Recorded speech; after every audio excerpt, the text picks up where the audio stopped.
से जी ही नहीं पा रहे हैं, हम मर के अमर कैसे हो पाए? बड़ा जटिल प्रश्न है। तो कुछ पंक्तियां सुनिएगा।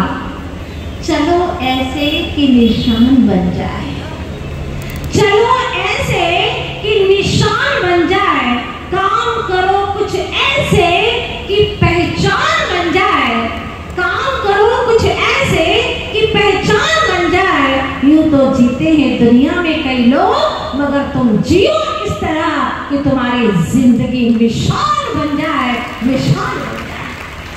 हर कोई व्यक्ति तुम्हारी मिसाल दे, तुम्हारा उदाहरण दे कि जियो तो इस तरह से जियो। और हमारे भीतर में वो सामर्थ्य है, वो क्षमता है हमारे पास में कि हम ऐसा जी सकते हैं, क्योंकि हम तीर्थंकर के वंशज हैं, हम कोई सामान्य नहीं है। तीर्थंकरों के वंशज, जी हाँ, आदिनाथ प्रभु तीर्थंकर, आदि तीर्थंकर के वंशज कहलाते हैं हम। बड़ा गौरव है हमें कि हम जैन कुल में पैदा हुए हैं। हमने जिन शासन को प्राप्त किया है, जहाँ पर जिंदगी बेहतरीन जी जाती है। पहले भी लोग कहा करते थे, भाई जैनियों का भोजन बड़ा टेस्टी हुआ करता है और इनके जीवन जीने का सलीका बेहतरीन होता है।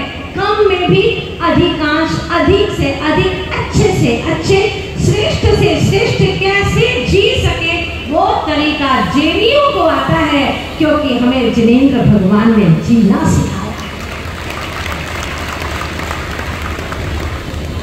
कहते हैं कि सितारों ने आसमान के लिए बहुत काम किया। आसमान की तकदीर सितारों ने लिखी, समंदर की तकदीर लहरों ने लिखी, पर हम बड़े सौभाग्यशाली हैं क्योंकि हमारी तकदीर तीर्थंकर भगवंतों ने हमें जीना सिखाया। कैसे जीना है, और जीना ही नहीं, मरना भी सिखाया। मैं आपसे पूछूं कि मनुष्य जीवन में जीना श्रेष्ठ है कि मरना श्रेष्ठ है? बोलो, क्या जवाब देंगे आप? जीना श्रेष्ठ है कि मरना श्रेष्ठ है? जीव का जन्म अच्छा है कि मरण अच्छा है? आखिर क्या अच्छा है, क्या श्रेष्ठ है? आप क्या जवाब देंगे? आप कहेंगे जन्म लेना ज्यादा अच्छा है। जन्म और मरण, जन्म लेना ज्यादा अच्छा है कि मरण ज्यादा अच्छा है? आप लोग असमंजस में पड़ गए। एक बात कहना चाहती हूं, मरण के आगे सम्यक शब्द लगता है तो वह सम्यक समाधि मरण कहलाता है। लेकिन आज तक जन्म के पहले सम्यक शब्द किसी ने नहीं लगाया। सम्यक जन्म नहीं होता, सम्यक मरण हो सकता है, लेकिन सम्यक जन्म नहीं होता। वास्तव में जीवन में मरण का महत्व है, और मरण ऐसा कि जो दोबारा मरण के लिए कारण न बने, दोबारा जन्म के लिए कारण न बने, वो मरण परम निर्वाण में परिवर्तित हो जाए, वास्तव में उसका जीवन जीना सार्थक हो जाता है। तो कल मैंने आप लोगों के बीच में कुछ बात रखी थी, बहुत सारे महानुभाव आए ही नहीं थे, इसलिए पुनरावृत्ति करना चाहती हूँ कि बियावान जंगल में मुनिराज विराजमान है, और वहां पर पेड़ के झुरमुट के पास में, झरनों के पास में शांत मन होकर के बैठे हैं। पलकें मुड़ी हुई है, चेहरे पर अद्भुत रौनक है। आप लोगों ने कभी देखा, आप लोगों के पास में करोड़ों अरबों रुपये हैं, 2-4 मकान है, जमीन है, जायदाद है, परिवार बड़ा अच्छा है, इसके बावजूद भी चेहरे पर रौनक नहीं है, चेहरे पर कोई ताजगी नहीं है। लेकिन जिनके पास में एक धागा भी नहीं है, उनके चेहरों पर बड़ी रौनक है, ताजगी है, एक ऊर्जा है, एक ऊर्जाहित चेहरा है। आखिर क्यों? प्रातः काल से उठते हैं आप, दिमाग में बोझ लेकर के उठते हैं, पता नहीं क्या क्या विचार करके उठते हैं। और ध्यान रखना, सवेरे उठते ही जो आप अपने दिमाग रूपी बगीचे में बीज बोते हैं, वही दिन भर फल देता रहता है। प्रातः काल जो विचार कभी गौर किया हो, सवेरे जो आपके मुख से भजन निकलता है, जो गीत निकलता है, जो संगीत निकलता है, वही संगीत दिन भर चलता रहता है। बार बार आपको वही संगीत याद आता है। क्यों? क्योंकि प्रातः काल आपने अपने मानस के बगीचे में वह बीज डाला था, वही बीज दिन भर फल देता रहता है। तो मेरी गुजारिश आपसे ये है कि आप प्रातः काल अपने दिमाग के बगीचे में वही बीज डालें जो आप फल चाहते हैं। अच्छा फल चाहते हैं, अच्छा विचार का बीज डालिए, और बुरा विचार चाहते हैं, बुरा फल चाहते हैं, तो बुरे विचारों का बीज डालिए। पर मेरे ख्यालों से कोई व्यक्ति ये नहीं चाहता कि उसका दिन बिगड़े, बहुत बुरा जाए, संकलेश में जाए, परेशानी में गुजरे, समस्याओं में गुजरे, ऐसा कोई व्यक्ति नहीं चाहता। तो प्रातः काल से ही हम प्रभु परमात्मा की दिव्य ऊर्जा का स्पर्श करें, उन्हीं की दिव्य ऊर्जा का स्पर्श करें। मैंने देखा है प्रातः काल उठते ही जब मैं प्रभु के पास में आती हूँ, सामायिक करती हूँ, क्या ऊर्जा बरसती है। जबकि अभी चैत्यालय पूरी तरह से तैयार नहीं हुआ, फिर भी ऐसी ऊर्जा बरसती है। मैं तो आपसे निवेदन कर रही हूँ कि आप प्रातः काल आइए यहाँ पर, क्योंकि यहाँ पर सभी प्रतिमाएं इतनी अच्छी, जो लगभग 4 प्रतिमाएं तो बहुत प्राचीन है, 500 वर्ष पुरानी प्रतिमा यहाँ पर विराजमान है। आदिश्वर प्रभु यहाँ के मूल नायक हैं। और जब दर्शन करते हैं, जो शांति धारा करते हैं, उनके दिल से पूछिए कितना आनंद आ रहा है, अद्भुत आनंद आ रहा है। कभी ना किए आप लोगों ने शांति धारा, न करते हो डेली अभिषेक, तो आइए। प्रातः काल के सुविचार दिन भर आपके दिमाग में चलते रहते हैं, जो प्रातः काल उठ करके प्रभु दर्शन का लक्ष्य बनाता है, अभिषेक और शांति धारा का लक्ष्य बनाता है। दिन भर उसके दिमाग में शांति, आनंद, सहजता, सरलता और दिव्य ऊर्जा का संचार होता रहता है। विज्ञान कहता है कि जो प्रातः काल आप विचार करते हैं, वही दिन भर आपका संस्कार बनता है, और वही संस्कार आपका व्यवहार बनता है, और वही व्यवहार आपकी जिंदगी का आधार बनता है, आपकी अगली गति का आधार बनता है। इसीलिए हर प्रातः खुशनुमा हो, महामंगलकारी हो, सुप्रभातमय हो। वो कैसे होगी? जब आप दिव्य महापुरुषों का चिंतन करेंगे, उनका सुमिरन करेंगे। हर प्रातः उठते ही आपका विचार प्रभु परमात्मा की ओर जाए, आपका उपयोग तीर्थंकर प्रभु के चरणों में जाए, और इन्हीं गुणों की ओर जाए। और वो दिव्य शक्तिशाली प्रभु, अनंत शक्तिशाली प्रभु, मैंने आपके शासन में जन्म लिया है प्रभु, मैं प्रणाम करता हूँ, मुझे भी ऐसी अनंत शक्ति का उद्घाटन हो। मैं अपने भीतर में भरी हुई जो शक्ति रूप में है, उसका व्यक्तिकरण कर सकूं, उन शक्तियों का व्यक्त कर सकूं। प्रभु ऐसी शक्ति दो मुझे, और मैं दिन भर में बेहतरीन जिंदगी जी सकूं, चाहे कितनी प्रतिकूलताएं हो, उनको अनुकूल बना सकूं। प्रभु ऐसी मुझे शक्ति दो। आप कहोगे कैसे? तो चलिएगा, वो मुनिराज जो वृक्ष के नीचे बैठे हैं, बियावान जंगल है, चिड़ियों का कलरव चल रहा है, भयंकर खूंखार पशु की वहां पर आवाजें हो रही हैं, और मुनिराज वहां पर विराजमान है। प्रातः काल बड़े सवेरे हल्का सा उजाला हुआ ही था कि डाकुओं का सरदार आया, और उसने पूछा, क्यों बे बाबा? हाँ, सुनता भी नहीं है, आंखें भी नहीं खोलता। अरे सुनना। वो डाकू की भाषा थी। डाकू अपनी अक्खड़ भाषा में कहता है, अरे बाबा बताना, यहाँ कोई पुलिस वुलिस तो नहीं है? मुझे पकड़ लेगी तो तू ही बता सकता है, क्योंकि तू जंगल का राजा है, यहीं रहता है, तुझे चप्पा चप्पा मालूम है। कोई मेरे लिए यहाँ पर परेशानी तो नहीं आएगी, समस्या तो नहीं आएगी? बता दे रे बाबा, बता दे। लेकिन बाबा तो बस आत्मा है और परमात्मा का ध्यान कर रहे, आंखें भी नहीं खुली। भीतर के परमात्मा की जो धुन सुनता है, उसको बाहर की आवाजें सुनाई ही नहीं देती। वो दुनिया से बेखबर हो जाता है, अपनी ही दुनिया में मस्त हो जाता है। काश आपकी जिंदगी में भी वो दिन आए कि आप अपने अंतर जगत में समाहित हो जाए, जहाँ तमाशाइयों की आवाज ना हो, जहां विषयों की दुर्गंध ना हो, जहां पर परमानंद ही परमानंद बरसता हो। बस कहाँ है राम? जो बाहर की आवाजें सुनता है उसको भीतर की आवाज नहीं आती, और जो भीतर की आवाज एक बार सुन लेता है तो उसको बाहर की आवाजें पसंद भी नहीं आती। दुनिया से वार्तालाप करना अच्छा नहीं लगता। जो भीतर की दुनिया में समाहित हो जाता है उसे बाहर की बातें अच्छी नहीं लगती, दुनिया से मुलाकात करना अच्छा नहीं लगता।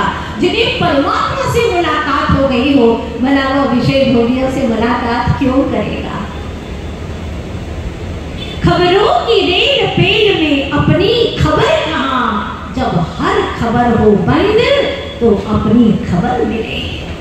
इन दुनिया की खबरों के अंदर अपनी खबर नहीं मिलती है, और जहां अपनी खबर मिल गई, अपनी खबर, अपनी अंतर जगत, अपनी दुनिया की, आप कहोगे वो कैसी दुनिया है, उसका मैं वर्णन करूंगी समयसार ग्रंथराज में। वो आपकी अंतर की दुनिया कितनी सुंदर है, कितनी अद्भुत है, कितनी ब्यूटी है उसके अंदर, जो शब्दों में मैं बता नहीं सकती, फिर भी कुछ वर्णन करके बताएंगे। समयसार ग्रंथराज में उसी आत्मा की बगिया का, आत्मोद्यान का वर्णन किया है कि तुम्हारी आत्मा में क्या क्या भरा हुआ है। कहाँ घूमने जाते हो? कोई लंदन जा रहा है, हाँ? कोई कहाँ जा रहा है, कोई कहाँ जा रहा है, स्विट्जरलैंड जा रहे हैं, वहां की ब्यूटी देखने के लिए थाईलैंड जा रहे हैं।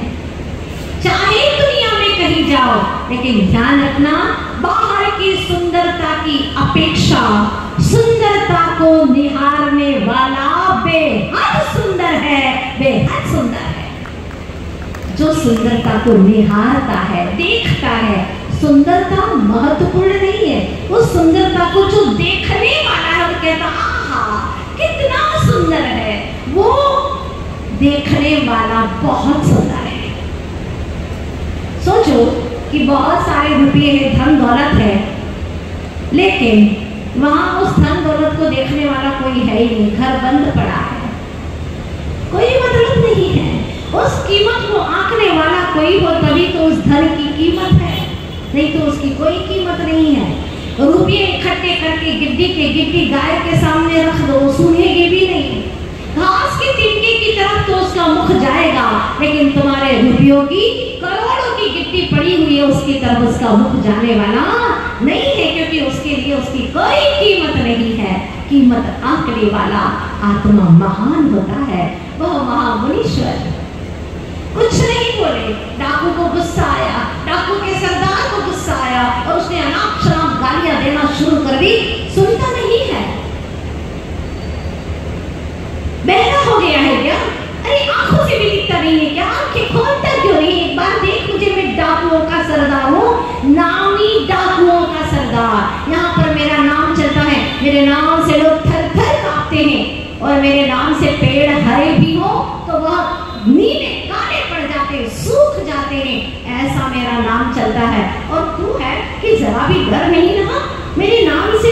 अरे आंखें क्यों नहीं खोलता, बोलता क्यों नहीं, मुझे जवाब क्यों नहीं देता? यहाँ कोई पुलिस तो नहीं है, मुझे कोई पकड़ने के लिए तैनात तो नहीं है, बोलना।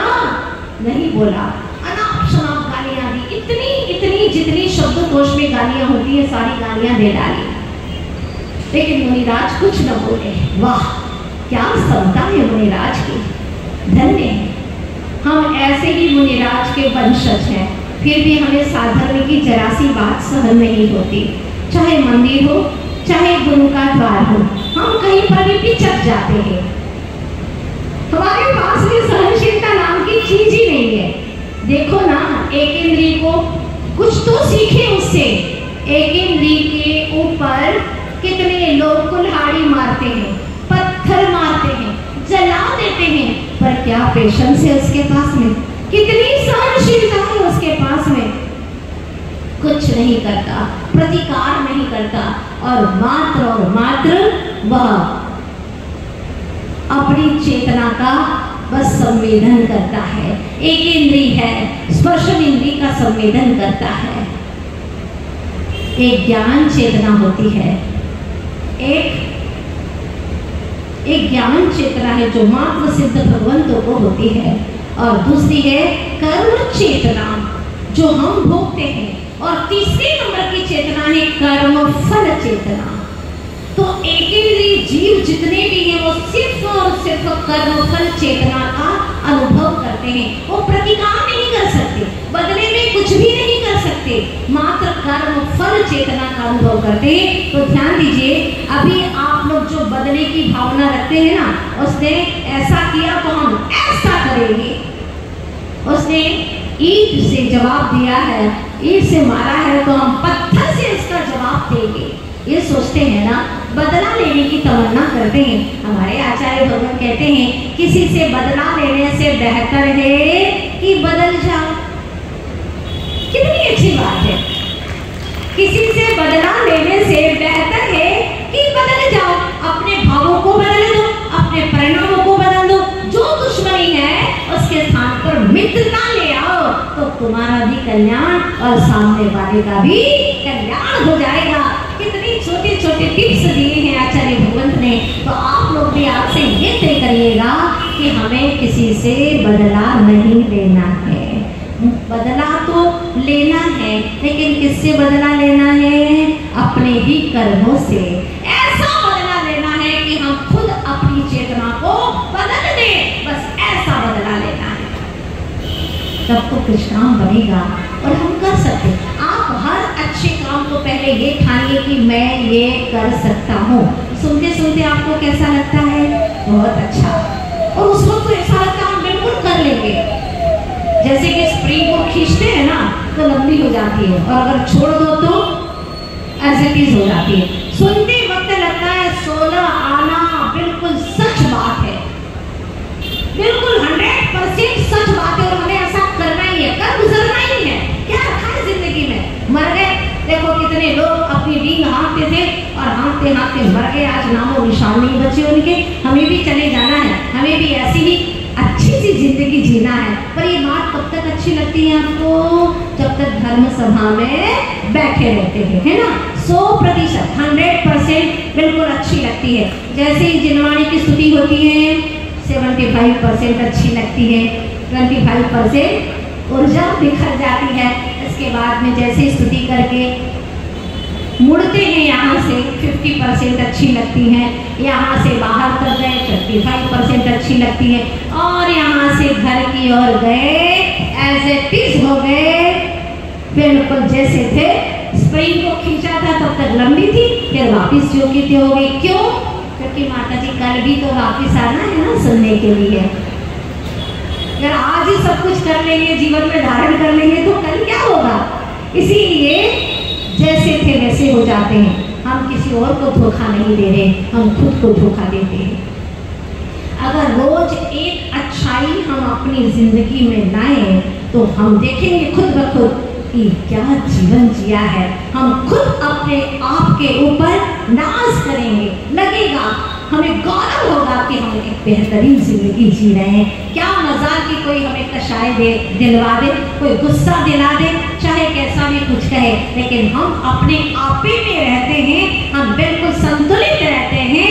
अरे एक गाड़ी भी संतुलित रहती है, ब्रेक लगा दो, तुम्हारे तो ब्रेक ही नहीं है, कोई संतुलन ही नहीं है, कभी भी कुछ भी हो सकता है। जब हम ही अपने आप को संतुलित नहीं करेंगे तो और कौन करेगा? मुनिराज बड़े संतुलित हैं। क्या मजाल कि वो डाकू का असर उसके ऊपर पड़ जाए। एक डाकू का असर कैसे साधु पर पड़ सकता है? नहीं, उनकी साधुता बरकरार रही, कुछ न बोले। इतने में ही लगभग 2 घंटे बीते कि एक माँ राजमाता अपनी पुत्र वधू और अपने पोती के साथ में कुछ सिपाहियों को लेकर के उस जंगल में आ पहुंची, और दूर से ही देखा, ओह ये तो मेरा बेटा जो आज से 15 वर्ष पूर्व घर से निकल करके चला गया था, वो मेरा बेटा। इसके लिए मैंने वन नगर गांव ढूंढा, लेकिन कहीं नहीं मिला। लोगों ने बस ये कहा कि वह तो दीक्षित हो गया है, लेकिन आज तक पता नहीं चला। मेरा बेटा जिसके पास में एक धागा तक नहीं, कपड़े नहीं, पास में सिपाही नहीं, खाने के लिए दाना नहीं, घर बार नहीं। हाय, किसका रहता होगा ऐसी बेहवान जंगल में जहाँ खूंखार पशु रहते हैं। कहाँ वह उसका भवन, दिव्य महल, इतना बड़ा महल, इतना बड़ा शासन छोड़ करके आखिर यहाँ क्या मिल रहा है उसे, क्या मिल रहा है? आप लोग भी सोच रहे हो ना ग्वालियर वाले, आप होते तो छोड़ते क्या? बोलो। इतना बड़ा राज, शासन, महल, अट्टालिकाएं, सिपाही, सेना, इन सब को छोड़ करके बियाबान जंगल में अकेले बैठे हैं। आप होते तो बैठते क्या ऐसे? बोलो ना। नहीं, सब बना के आए। बैठते भी कैसे? तुम्हारा इतना सौभाग्य होता तब तो बैठते, कहाँ से बैठते? इसके लिए सातिशय पुण्य चाहिए। 24 तीर्थंकर भगवान बड़े बड़े सम्राट के ही पुत्र थे, बड़े बड़े सम्राट थे, राजा थे। एक पल के अंदर सारा राज्य शासन छोड़ दिया। शांतिनाथ, कुंतनाथ, अरनाथ भगवान ने जो चक्रवर्ती थे, 6-6 खंड के अधिपति थे, हाँ, इतने बड़े सम्राट के अधिपति, साम्राज्य के अधिपति, सब छोड़ दिया पल भर में और भीतर के राज्य को पाने के लिए उतर गए अपनी चेतना में। आंखें बूंद करके लीन हो गए स्वानुभूति के झरने में। बस ऐसे तल्लीन हो गए कि बाहर में क्या हो रहा है पता ही नहीं चला। ऐसा ही होता है, जब भीतर में परिवर्तन होता है तो बाहर की चीजें रास नहीं आती, सब निरर्थक लगती हैं। जब आपके जीवन में कोई दुर्घटना घट जाती है, कोई गमी आ जाती है, दुख आ जाता है, भयंकर परेशानी आ जाती है, तो आपको अपनी मनपसंद चीज अच्छी लगती है क्या? पेठा भले ही प्रसिद्ध हो ग्वालियर का, पहले तो प्रसिद्ध था, अब आजकल आगरा का हो गया। हमने सुना खिसक गया यहाँ से, आगरा का है, पहले ग्वालियर का भी प्रसिद्ध था, ऐसा सुना है मैंने। तो यहाँ का क्या प्रसिद्ध है? लड्डू है, जो कुछ भी हो, आपकी मनपसंद डिश भी हो, लेकिन दुख के क्षणों में क्या आपको अच्छी लगती है? भले सामने रख दो, कितनी ही तरह की रख दो, लेकिन वो पसंद नहीं आती। धन्य है जिन्होंने सारे राज्य परिसर को छोड़ करके अपने आत्मस्वरूप में ज्ञान गुफा में जाकर के बैठ गए, तल्लीन हो गए। माँ ने आकर के पूछा, बेटा तुम कैसे हो? अरे मैं तुम्हारी माँ बेटा, मैं राजमाता, तुम्हारी माँ, जन्म देने वाली, 9 माह तक गर्भ में रखा बेटा मैं, आंखें खोलो देखो मैं तुम्हारी माँ। नहीं देख रहे हो? देखो तुम्हारी पत्नी भी साथ में आई है बेचारी, रो रो करके 15 वर्ष उसने कैसे गुजारे। और तुम्हारा बेटा जो मात्र 15 दिन का था, 15 वर्ष हो गए आज बेटा, वो तुम्हारा बेटा भी 15 वर्ष का हो चुका है। देखो एक बार आंखें खोल करके, कितना सुंदर है, बिल्कुल तुम्हारे जैसा। तुम्हारा तो चेहरा बहुत बुझा बुझा सा लगता है, रौनक तो बहुत है बेटा, ओज तो बहुत है, लेकिन वो राज्य घराने के कपड़े आभूषण वो कुछ भी तो नहीं है। देखो तुम्हारा बेटा रात से वेशभूषा में आया है, एक बार आंखें खोल करके देखो। पत्नी कहती है, स्वामी आप मुझे नहीं निहारोगे, मैं आपकी धर्मपत्नी, देखो स्वामी देखो। अगर वो किसी के स्वामी होते तो देखते, किसी के बेटे होते तो देखते। वो किसी के बेटे नहीं, वो किसी के स्वामी नहीं, वो तो खुद ही अपनी चेतना के मालिक है। ऐसा ही क्षण आता है जब भीतर के भीतर का रास आने लगता है, जब भीतर की दुनिया का महत्व और गौरव समझ में आने लगता है, वैभव समझ में आने लगता है, तो बाहर का कुछ रास नहीं आता। लीन हो गए अपने आप में, कुछ नहीं बोले, आंखें भी नहीं खोली। आखिर 2 घंटे तक माँ ने प्यार से प्रेम से समझाया, फिर माँ को गुस्सा आया तो कहती है कि बचपन से ही तो बड़ा जिद्दी था, जो अपनी तमन्नाएं वो पूरी करता था, और आज भी तू अपनी आंखें नहीं खोल रहा।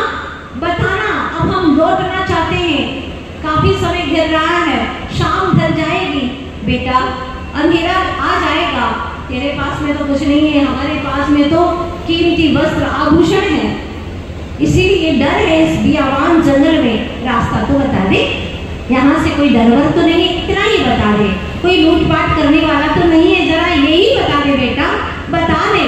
लेकिन बेटी ने कुछ नहीं बोला, क्योंकि मैं किसी का बेटा नहीं, आई एम ओनली सोल, मैं सिर्फ और सिर्फ एक आत्मा हूँ, प्योर सोल, शुद्ध आत्मा हूँ, मुझे किसी से क्या मुलाकात करना जब मुझे मेरा परमात्मा मिल गया। ये बहुत अंदर की बातें हैं, आपको समझ में आएगी जब आप समय सार पढ़ेंगे, अपनी बातें समझ में आएगी जब ऐसा लगेगा कि मैं अपने आप से ही मुलाकात कर रहा हूँ, किसी और दुनिया में पहुँच गया हूँ जहाँ परमानंद ही परमानंद है। ऐसे ही मुनिराज अपने आप में समाहित है और वह माँ अपनी पुत्र वधू के साथ वे वहाँ से निकल जाती है। कुछ दूरी पर गई थी, लगभग 1 किलोमीटर पर गई थी कि वह डाकुओं का सरदार आ गया, अट्टहास करता हुआ अपने साथियों से कहता है, देखो मैंने कहा था ना तुमसे, मेरी माँ बचपन में कहा करती थी कि बेटा अगर प्रातःकाल विद्राता के दर्शन कर लिए, सदगुरु के दर्शन कर लिए, तो समझ लो तुम्हारा दिन भर महामंगलमय होगा। माँ हमेशा कहा करती थी और कहती थी, बेटा ये मेरे वचन नहीं है, ये प्रभु के वचन है। मुझे कई बार लेकर के जाती थी ऐसे ही साधु संतों के पास में, और मैंने तुमसे कहा था प्रातःकाल, आज साधु का पहली बार मुलाकात हो गई है, दर्शन हो गया, दिन भर अपना बहुत अच्छा जाएगा। बोलो साथियों, सच कहा था ना मैंने? और देखो ये खुद ब खुद चिड़िया सोने की अपने जाल में फंसने आ रही है, देखो आ रही है, अपनी तरफ ही आ रही है, क्या आभूषणों से लदी हुई है, और जैसे ही पास में आती है बंदूक की नोक लगा देता है, निकालो ये सारे आभूषण, सारे कीमती आभूषण निकालो। वो राजमाता थी, वो कहती है, जानते हो तुम कि मैं कौन हूँ? मैं इस देश के राजा की हाँ पत्नी हूँ, पत्नी। मैं अपने पुत्र की खोज में आई थी यहाँ पर मुझे कुछ प्राप्त नहीं हुआ, बोला तक नहीं। वो सोच रहा है डाकुओं का सरदार कि कौन सा पुत्र है उसका जो बोलता भी नहीं उससे, और तुम ये आभूषण लेना चाहते हो, जानते हो इसका अंजाम क्या होगा? डाकू का सरदार कहता है, जो होगा अंजाम देखा जाएगा, फिलहाल तो मेरे शिकंजे में फंसी सोने की चिड़िया, निकालो ये आभूषण और मेरे हवाले करो, वरना जान गंवा बैठोगी। अब माँ को गुस्सा आना शुरू हो गया, वो गालियां देती है, कहाँ जन्म दे दिया मैंने अपनी कोख से, अरे इससे तो अच्छा था कि मैं जन्म ही नहीं देती। प्रातः काल जब मुझे मेरा बेटा मिला तो मैं इतनी खुश हुई कि 15 वर्षों के बाद में आज बेटा मैंने देख लिया है। मैंने इतनी मिन्नतें की, वो झरनों के पास बैठा है, पेड़ों के झुरमुट के पास में बैठा है, जिसके पास में वस्त्र का एक धागा तक नहीं, खाने को कुछ नहीं, और बोले जा रही है। अब डाकू का सरदार तल्लीनता से उसकी एक बात सुन रहा है। आप लोग सुन रहे हैं ना? खो मत देना, एक क्षण मत खो देना। वो एक एक बात सुनता है, आखिर क्या कहने जा रही है, और वो कहती जा रही है, मेरी कोख को लज्जित कर दिया। मैंने कहा था, पूछा था कि यहाँ कोई लूटपाट करने वाले तो नहीं है, कोई डाकू तो नहीं है। अरे बेटा बोल, मुंह से बोल, लेकिन पलके तक नहीं झपकी, बोलना तो बहुत दूर है, आंखें खोल करके देखा तक नहीं। 15 वर्ष के बाद में माँ आई है, पत्नी आई है, अरे एक छोटा सा बेटा जिसको 15 दिन का छोड़ करके गया था, उसे तक देखा नहीं, कैसा निर्मोही हो गया है, देखा तक नहीं, बोला तक नहीं। हे भगवान, मैंने क्यों जन्म दिया इसे? जन्म ही न देती तो कितना अच्छा होता। आज ये दिन दुर्दिन मुझे देखना ना पड़ता। और रोती है, चिल्ला रही है। इतने में ही डाकू का सरदार था, उसके हाथ से बंदूक नीचे गिरने लगी, तलवारें नीचे गिरने लगी, आंखों में आंसू की धारें बहने लगी, और वह डाकुओं का सरदार राजमाता के चरणों में झुक गया। माता समझ नहीं पाई कि क्या हो गया। कुछ पल पहले बंदूक की नोक से मुझे उड़ाना चाह रहा था और अब ये मेरे चरणों में झुक रहा है, प्रणाम कर रहा है। आखिर ऐसी क्या बात हो गई? तो पूछती है, क्या हो गया? आखिर ऐसा क्या हो गया? तुम क्यों झुक रहे हो मेरे चरणों में? बताओ तुम, क्या हो गया तुम्हें? उसने कहा, माँ, अरे माँ, तुम कैसे बोल रहे हो? तुम तो डाकू हो, मुझे लूटने वाले। हाँ माँ, मेरा प्रणाम स्वीकार करे माँ, मेरा प्रणाम स्वीकार करे। जिस तरह से आपने अपने बेटे को आशीर्वाद दिया, बचपन में संस्कार दिए माँ, मुझे भी आज अपने इस दुर्भागी बेटे को आशीर्वाद दो माँ। मैं भी सतपंथ पर चल सकूं और तीर्थंकरों के मार्ग पर चल सकूं माँ, मुझे आशीष दो। माँ को समझ नहीं पाई कि क्या हो गया और वह माँ का हाथ ऐसा लेता है और अपने सर पर खुद रख देता है। अब बिना प्रतीक्षा किए वहां से चल पड़ता है। माँ सोचती है, अगर मैंने एक क्षण खो दिया और मैं वापस रास्ते में गई तो हो सकता है दूसरे डाकू मुझे लूट सकते हैं। अब मेरा आसरा तो यही है जो मुझे माँ कह रहा है। धरती के भगवान हो, मैंने आपको गालियां दी, फिर भी आपने आंखें न खोली। आपकी माँ ने आरती उतारी, आपकी प्रशंसा की, आपसे इतना बेहद प्रेम किया, लेकिन फिर भी आपने आंखें न खोली। धन्य है गुरु महाराज, धन्य हो आप। अभी तक तो मैं शास्त्रों में सुनता था, माँ कहती थी कि अपने गुरु ऐसे हुआ करते हैं बेटा, लेकिन मैं नहीं समझता था और मैं उस संगति में पढ़ करके डाकू बन गया, डाकुओं का सरदार बन गया। लेकिन आज हे गुरु महाराज, आपकी माता के दर्शन से मुझे समझ में आ गया है कि मेरी माता ने मुझे क्या क्या समझाया था, वो सारी मेरी स्मृति पटल पर आ गया है और मैं भी आज सारे पाप त्याग करके आपके मार्ग का अनुसरण करता हूँ। मुझे भी जैनेश्वरी दीक्षा प्रदान कीजिए गुरुवर, जैनेश्वरी दीक्षा प्रदान कीजिए। मुनिराज की आंखें खुली, ज्ञान मुद्रा पूर्ण हुई और उन्होंने तथास्तु धर्म वृद्धि का आशीर्वाद देकर के पंचमुष्टि के श्लोक करके उन्हें जैनेश्वरी दीक्षा प्रदान कर दी। कहानी तो बहुत छोटी है, लेकिन चोटी तक पहुंचाने वाली है कि एक डाकू भी साधु हो सकता है, तो ग्वालियर के सज्जन लोग क्या कुछ नहीं हो सकते? प्रश्न इस बात का है। सुनेंगे तो कुछ बुनेंगे, बुनेंगे तो कुछ फूल चुनेंगे और चुनेंगे तो पहुंचेंगे अपनी मंजिल तक। ये निश्चित बात है। एक छोटी सी कहानी में क्या गुण खिल गया, सुनिएगा अंतिम में सार बुधवार। माँ की ममता ने, डाकू की क्षमता ने और साधु की सत्ता ने कमाल कर दिखाया। ये कहानी हमारे जर्रे जर्रे को खोल देती है और भीतर में वितरागता का, विरागता का रस पहुंचा देती है। तो ऐसी कहानियां जो हमारी जिंदगी में बहुत कुछ दे देती है, तो हमें ये न कहना पड़े, उस डाकू को कहना नहीं पड़ा कि तुम साधु की शरण में जाओ। जब डाकू को कहना नहीं पड़ता है तो आप लोगों को कहना पड़ेगा क्या कि आइएगा प्रवचन के समय पर, सुनने का कष्ट करें। बोलो नहीं, चाहे कितनी दूर हो, मुझे मंजिल प्राप्त करना है और इसके लिए प्रभु ने जो कहा है उसे मुझे सुनना है। आप लोगों में धीरे धीरे करे उत्साह, उमंग आ रहा है, आएगा ही आएगा, क्योंकि ये अमृत रस है अध्यात्म का। हर किसी को अच्छा लगता है, अच्छा लगेगा। जो पापी है, भव भवांतर के पापी है, जन्म जन्मांतर के पापी है, ऐसे पापी जीव कभी भी धर्म सभा में नहीं आ पाएंगे। ध्यान रखना, क्योंकि उनका पाप में रोकता है, आ ही नहीं देता। बहाने करेंगे, हमें ये काम है, हमें वो काम है, ये है वो है, तरह तरह के बहाने करेंगे। करेंगे, लेकिन वो धर्म सभा में नहीं आ पाएंगे। आप लोग बड़े ही पुण्यशाली हैं जो चल करके अपने मन को तैयार करके यहाँ तक आए हैं। आप सबका जीवन बहुत ही आनंदित हो, बहुत ही उत्साह और उमंग से भरा हुआ हो, यही शुभकामना करती हूँ। चलते हैं हम गुरुदेव के चरणों में। सारी